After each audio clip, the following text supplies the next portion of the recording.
الحمد لله ونحمده ونستعينه ونستغفره ونعوذ بالله من شرور أنفسنا ومن سيئات أعمالنا من يهده الله فلا مضل له ومن يضلل فلا هادي له وأشهد أن لا إله إلا الله وأشهد أن محمدا عبده ورسوله أما بعد. ہر طرح کی تعریف اللہ تبارک و تعالیٰ کے لیے ہے جو تمام جہانوں کا رب ہے، اور درود پاک محمد رسول اللہ صلی اللہ علیہ وسلم کی ذات مبارکہ پر ہو. لوگوں،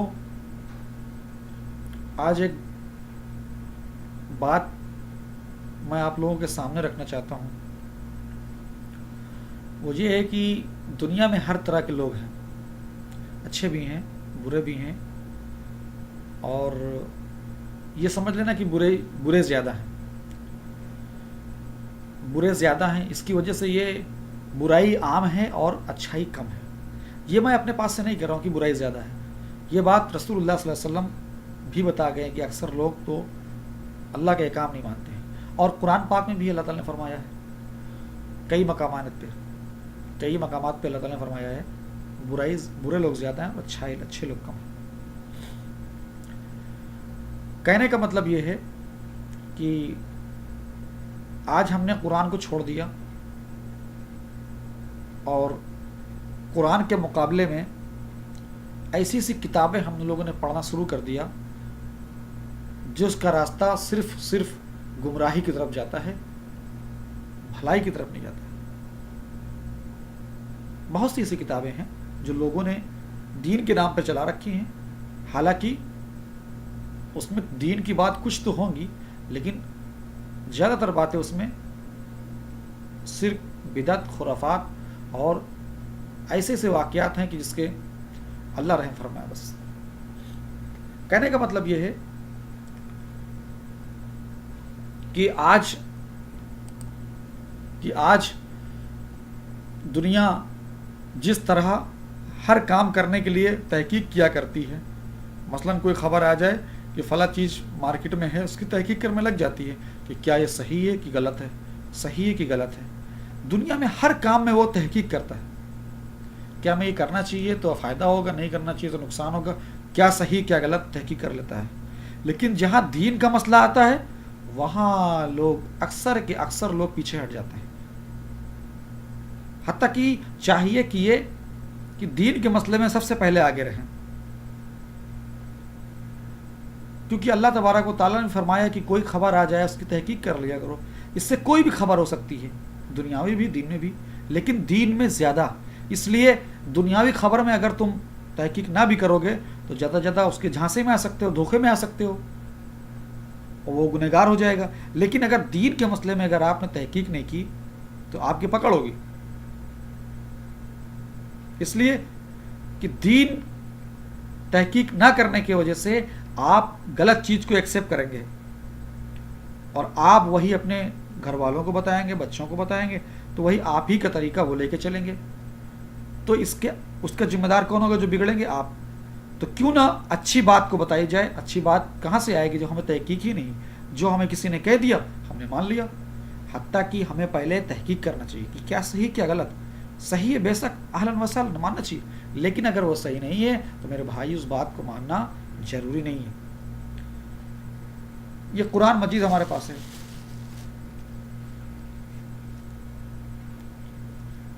اس میں 114 سورے ہیں. 114 سورے کھول کے بیان کر رہی ہیں کہ لوگوں اس میں تمہاری بھلائی ہے، اس میں تمہاری بھلائی ہے، اس کو پڑھو، اس میں بھلائی ہے، اور اس کے علاوہ اوروں کے طریقے پہ مت جاؤ. اللہ تبارک و تعالیٰ نے قرآن میں فرمایا ہے اتبعوا ما انزل الیک من ربکم ولا تتبعوا من دونہ اولیاء قلیلا ما تذکرون. سورۃ الاعراف سورہ نمبر 7 آیت نمبر 3.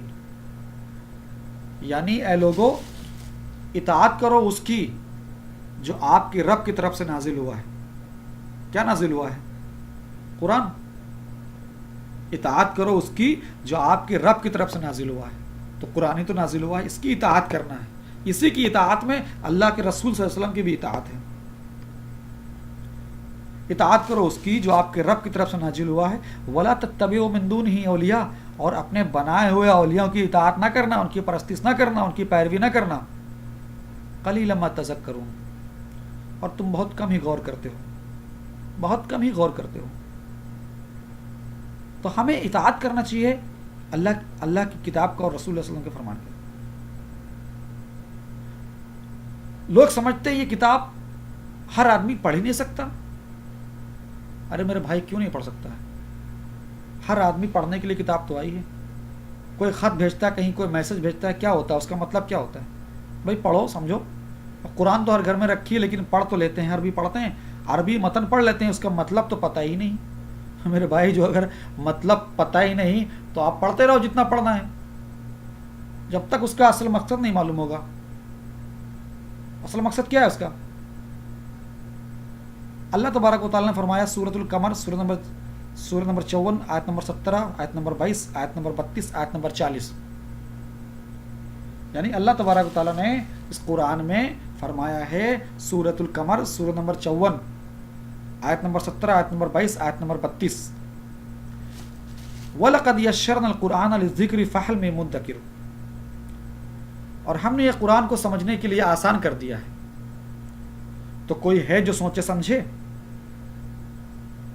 ہم نے قرآن کو سمجھنے کے لیے آسان کر دیا ہے، تو کوئی ہے جو سوچے سمجھے؟ ظاہر سی بات ہے، اللہ تعالیٰ نے تو فرما رہا ہم اس کو آسان کر دیا ہے سمجھنے کے لیے. کوئی ہے جو سوچے سمجھے؟ اب سوچنے سمجھنے والا چاہیے، لیکن لوگ تو ایسے ہیں کہتے ہیں ہر آدمی اس کو سمجھ نہیں سکتا. ارے میرے بھائی، اللہ کی بات سچی ہے، تمہاری بات سچی ہے. اللہ نے کئی مقامات پہ فرمایا کہ ہم نے قرآن اتارا ہے تاکہ تم لوگ سمجھیں، لوگ نصیحت حاصل کریں. اور کئی مقامات میں ایسا بھی فرمایا ہے کہ اتنے واضح کلام ہم نے اس لیے فرمایا تاکہ لوگ سمجھیں، اور لوگ کہتے ہیں ہم سمجھتے نہیں. اس میں لوگ سمجھ سکتے ہیں، لیکن اس میں مولویوں کو بہت بڑا کام ہے. مولوی سمجھنے نہیں دیتے ہیں. کیوں؟ ان کی کرسی کھسک جائے گی. ان کے بڑے بڑے علماء، بڑے بڑے پیر، بڑے بڑے مشائخ، بڑے بڑے شیخ ایسی باتیں اپنے خرافاتی دین میں پیدا کر کے گئے ہیں. اگر اگر پبلک اس کتاب کو پڑھنے لگے اور ترجمہ اس کا سمجھنے لگے تو ان پیروں کی گدی کھسک جائے گی جو لوگوں کو گمراہ کر کے گئے ہیں. اسی لیے لوگ کہتے ہیں کہ اس کو ہر آدمی سمجھ نہیں سکتا، حالانکہ اللہ فرما رہا ہے وَلَقَدْ يَسَّرْنَا الْقُرْآنَ لِلذِّكْرِ فَهَلْ مِن مُدَّكِرٍ، ہم نے قرآن کو سمجھنے کے لیے آسان کر دیا ہے. میرے بھائی تو اللہ کی بات مانو، لوگوں کے کہنے میں نہ ہو. لوگوں کے کہنے سے ہی گمراہی بڑھی ہے. کتنے لوگ ہیں ایسے آج جن کے گھر میں قرآن تو موجود ہے لیکن پڑھتے نہیں، اور پڑھتے بھی ہیں شاید تو ترجمہ نہیں. ترجمہ اس لیے نہیں کیا گیا، لوگوں نے نہیں بتاتے کہ ترجمہ پڑھو، اس لیے اگر جان جاؤ گے تو سب پتہ چل جائے گا. اس قرآن کو ترجمے کے ساتھ نہ پڑھنے کی وجہ سے لوگوں میں اتنی گمراہی پھیلی ہے کہ بیان نہیں کر سکتے ہیں. یہ پڑھنے کے لیے قرآن آیا ہے، اچھا اس کو لوگ کہہ رہے ہیں بخشنے کے لیے انتظام بنا دیا اس کو، قرآن بخشو، کوئی مر جائے اس کو بخشنے کے لیے. اللہ اکبر. بھائی قرآن بخشنے کے لیے آیا ہے، قرآن پڑھنے کے لیے آیا ہے، پڑھ کر عمل کرنے کے لیے آیا ہے. اسی طرح اللہ تبارک و تعالیٰ نے فرمایا ہے سورۃ البقرہ سورہ نمبر 1 اور 2 میں، الف لام میم، سورۃ البقرہ سورہ نمبر 2 آیت نمبر 1 اور 2، الف لام میم ذالک الکتاب لا ریب فیہ ھدی للمتقین. یہ کتاب وہ ہے جس میں کوئی شک نہیں کہ یہ اللہ کی طرف سے ہے اور پرہیزگار لوگوں کے لیے اس میں ہدایت ہے. پرہیزگار لوگوں کے لیے ہدایت ہے. تو کوئی آدمی پڑھے گا تب تو ہدایت لے گا، یا پڑھے گا نہیں تو ہدایت کہاں سے آئے گا؟ ثواب تو مل سکتا ہے پڑھنے کا، میں منع نہیں کرتا ہوں کہ ثواب نہیں ملے گا، نہیں پڑھنے کا ثواب ملے گا، لیکن ترجمہ جب تک نہیں پڑھو گے، مطلب نہیں سمجھو گے، تو اس کا ہدایت کا راستہ کہاں ملے گا تم کو؟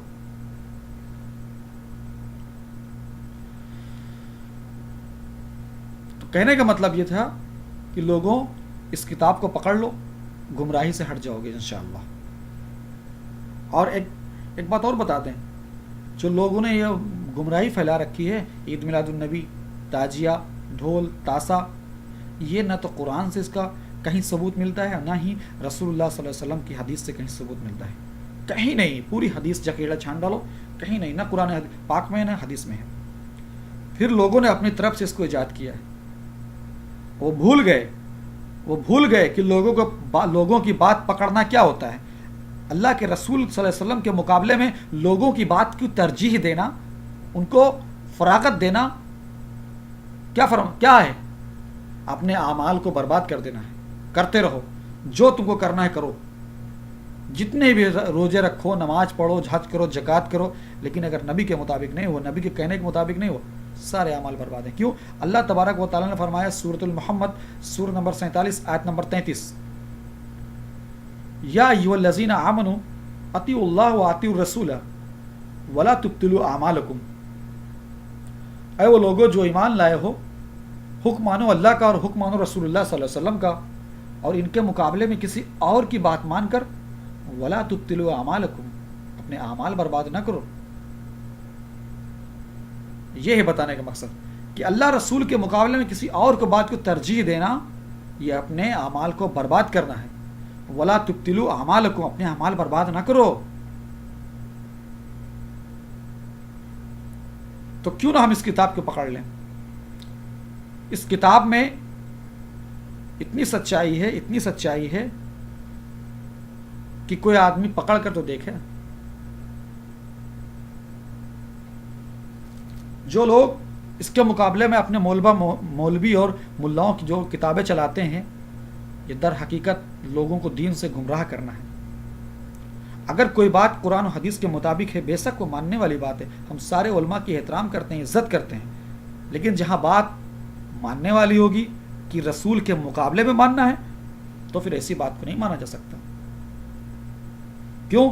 اللہ نے ہمیں بتایا ہے اطاعت اللہ کی ہے اور رسول اللہ صلی اللہ علیہ وسلم کی ہے. اس کے علاوہ کسی کی بھی اطاعت کر لو، کامیابی نہیں مل سکتی. کامیابی صرف اللہ کے رسول صلی اللہ علیہ وسلم کی اتباع پر ہے. جتنے لوگ بیٹھے ہیں سب کو تو اللہ سے محبت ہوگی. بھئی محبت ہے اللہ سے کہ نہیں ہے؟ نا، سب کو ہے. اب اس میں سے کون جانتا ہے کہ اللہ کس سے محبت کرتا ہے؟ کوئی جانتا ہے کہ اللہ کس سے محبت کرتا ہے؟ آؤ اس کا معیار بتاتے ہیں. اللہ اسی سے محبت کرتا ہے جو نبی کی صلی اللہ علیہ وسلم کی اتباع کرتا ہے، اس کی اطاعت کرتا ہے. اس کی دلیل یہ ہے، اللہ تبارک و تعالیٰ نے فرمایا سورہ عمران سورہ نمبر 3 آیت نمبر 31، قل ان کنتم تحبون اللہ فاتبعونی. اے نبی صلی اللہ علیہ وسلم ان سے کہہ دیجئے کہ اگر اللہ سے تم محبت کرتے ہو، اگر تم اللہ سے محبت کرتے ہو، فاتبعونی، تو میری اتباع کرو.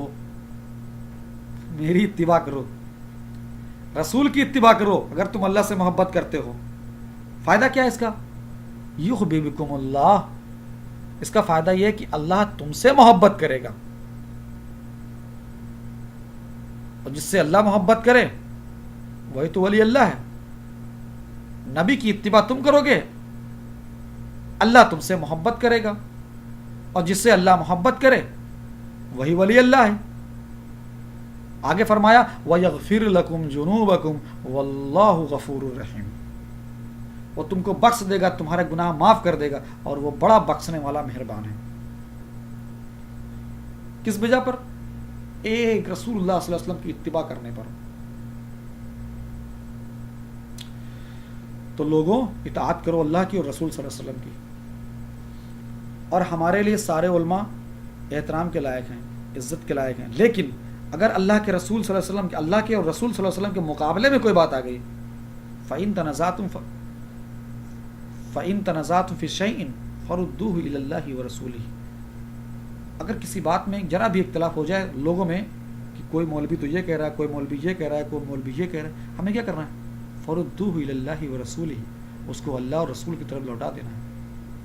اس کی دلیل سورۃ النساء سورہ نمبر 4 آیت نمبر 59، اللہ تعالیٰ نے فرمایا یا ایھا الذین آمنوا اطیعوا اللہ واطیعوا الرسول واولی الامر منکم فإن تنازعتم فی شیء فردوه الی اللہ ورسولہ.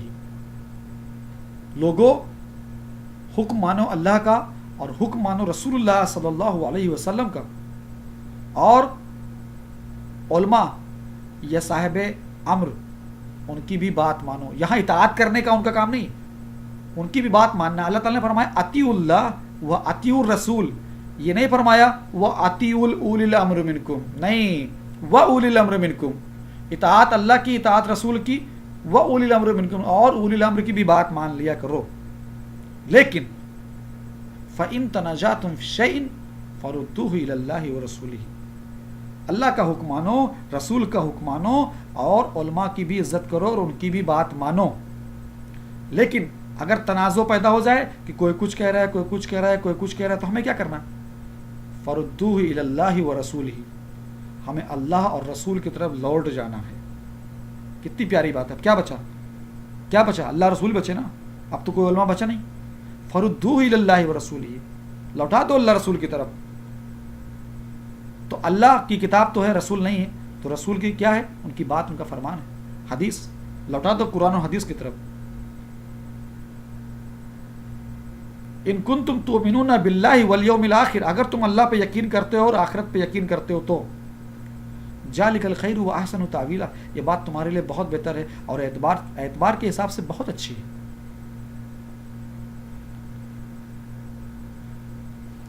تو کہنے کا مطلب یہ ہے صرف کہ اللہ کی اطاعت اور رسول صلی اللہ علیہ وسلم کی اطاعت میں ہی 100% کامیابی ہے. اس کے علاوہ جس کی تمہیں کرنی ہے پیروی کرتے رہو, کوئی فائدہ نہیں ہوگا. قیامت کے دن جب وہاں حساب کتاب ہوگا تو اللہ پوچھے گا تم نے کس کی پیروی کی. کوئی کہے گا ہم فلاں مولوی کی, ہم کوئی کہا فلاں مولوی کی, کوئی کہہ رہا فلاں مولوی کی. تو وہ لوگ کامیاب ہو جائیں گے. تمہیں کیا لگتا ہے وہ لوگ کامیاب ہو جائیں گے؟ اس قرآن کے مطابق اگر کوئی اللہ اور کے رسول صلی اللہ علیہ وسلم کی پیروی چھوڑ کر کسی اور کی پیروی کیا, ولا تبطلوا اعمالکم, اس کے اعمال سارے برباد ہو گئے. اور جس نے رسول اللہ صلی اللہ علیہ وسلم کی پیروی کیا وہ کامیاب ہے, کامیاب ہے. تو لوگوں, حکم مانو اللہ کا, حکم مانو رسول اللہ صلی اللہ علیہ وسلم کا, اور ان کے مقابلے میں کسی کی بات مت مانو. اللہ تعالیٰ نے قسم کھا کے بتایا. سورہ نساء آیت نمبر 65 میں اللہ تعالیٰ فرمایا فلا وربک لا یؤمنون حتی یحکموک فیما شجر بینہم ثم لا یجدوا فی انفسہم حرجا مما قضیت ویسلموا تسلیما. سو قسم ہے تیرے پروردگار کی, یہ لوگ مومن ہو ہی نہیں سکتے جب تک کہ آپس کے سارے اختلافات میں اے رسول تم کو اپنا حاکم نہ مان لیں. بات فیصل ہو گئی. ہر مسئلے میں رسول صلی اللہ علیہ وسلم کو اپنا فیصلہ کرنے والا ماننا ہوگا. حتی یحکموک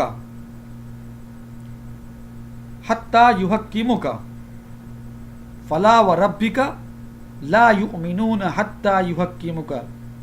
سو قسم ہے تیرے پروردگار کی, وہ لوگ مومن نہیں ہو سکتے جب تک کہ آپس کے سارے معاملات میں اے نبی تم کو حاکم نہ مان لیں.